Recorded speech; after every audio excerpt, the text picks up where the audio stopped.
The city of Sanford, Florida, population 54,000, has never seen anything like the George Zimmerman trial in terms of the international attention, the unrelenting media coverage. And so in anticipation of a verdict and the outpouring of emotion and interest in this case, the entire Sanford, Florida Police Department has been on standby for over 6 weeks. Since before the trial even began, the police chief suspended all vacations and suspended all furloughs. Police officers were given special training to prepare for when a verdict was announced. A special command center was set up in case things got out of control.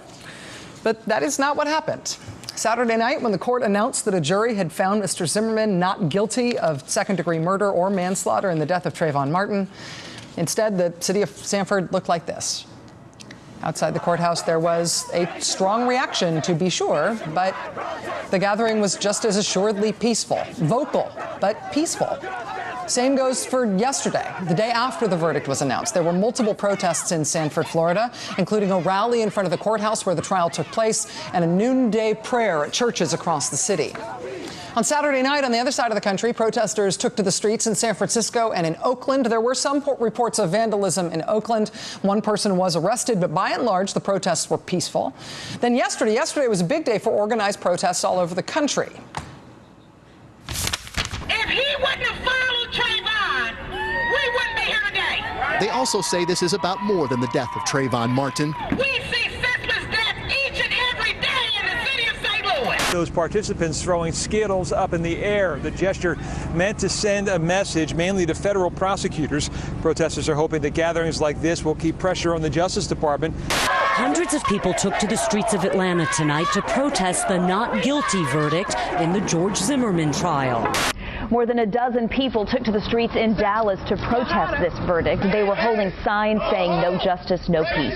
It's about more than guilt or innocence at this gathering, but what the case again exposes, a deep racial divide alive and well in America. So there were more than 24 organized protests around the country, including in Los Angeles, where people gathered in front of the CNN building in Hollywood. Police officers in riot gear were called in to disperse the crowd there, and about a half dozen people were arrested. Some protesters blocked a major freeway for about 25 minutes in Los Angeles. In New York City, protesters gathered during the day at Union Square and then again in the evening in Times Square. About a dozen people were arrested overall.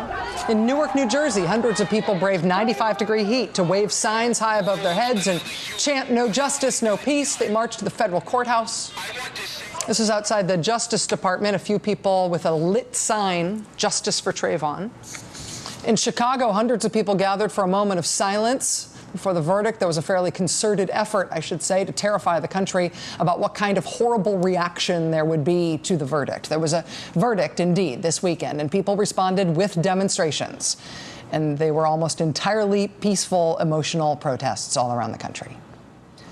Last year, after young Trayvon Martin was killed, but before charges were filed against George Zimmerman, there were massive protests in Sanford, Florida. Across the country, people were shocked and scandalized by the teenager's death, but Sanford was the epicenter. And sometimes when big protests like that happen, especially big repeated protests like that happen, the Justice Department, they dispatch a special unit called the Community Relations Service to go meet with law enforcement and involve parties and help monitor protests to try to make sure everyone on both sides behaves peacefully. That happened around the protests connected with the Trayvon Martin-George Zimmerman case. And last week, the conservative organization Judicial Watch decided that that itself was a scandal, that the protests were not real, that the protests had been drummed up in a conspiracy by the Obama administration. Look, documents obtained by Judicial Watch detail role of Justice Department in organizing Trayvon Martin protests. Also, this one, DOJ sends secret, quote, peacekeepers where Trayvon Martin was killed. See, the protests weren't real. People weren't actually upset. It was all organized by President Obama for something. This new conspiracy theory has been a big deal in some dank corners of the internet and in some dank corners of TV. You'll never guess where on TV. The Department of Justice is now responding after a government watchdog group obtained documents that they claim show that an arm of the DOJ was involved in helping to organize anti-George Zimmerman protests last year. By their own admission, they went down to organize protests, and the protests were for the prosecution of Mr. Zimmerman in support of Mr. Martin, and that's fine. Have the Department of Justice going down there in a very this supposedly secretive organization. They would show up at these meetings with DOJ jackets and hats on, looking more like stormtroopers than facilitators and peacekeepers. They were promoting the protest against Zimmerman. This is a promotion of a protest. It's not being neutral. It's promoting one side of a controversy and in a racially charged way. As Department of Justice employees go down there, they're helping organize marches. The documents that we have, or the press reports, show that supporters of the Martin family were clear in that they perceived justice to be there for them. So says Fox News World on that subject. In the real world, the Department of Justice sent officials to meet with protesters and city officials and law enforcement to try to keep all the protests peaceful.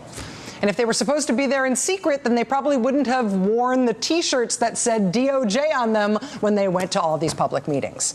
So yes, the protests about the verdict have been basically peaceful and emotional demonstrations. Yes, the Justice Department helped plan to keep protests peaceful. And yes, Fox News is going to be outraged about all of that all the time, even if in this case its outrage would logically seem to be sort of self-canceling, right?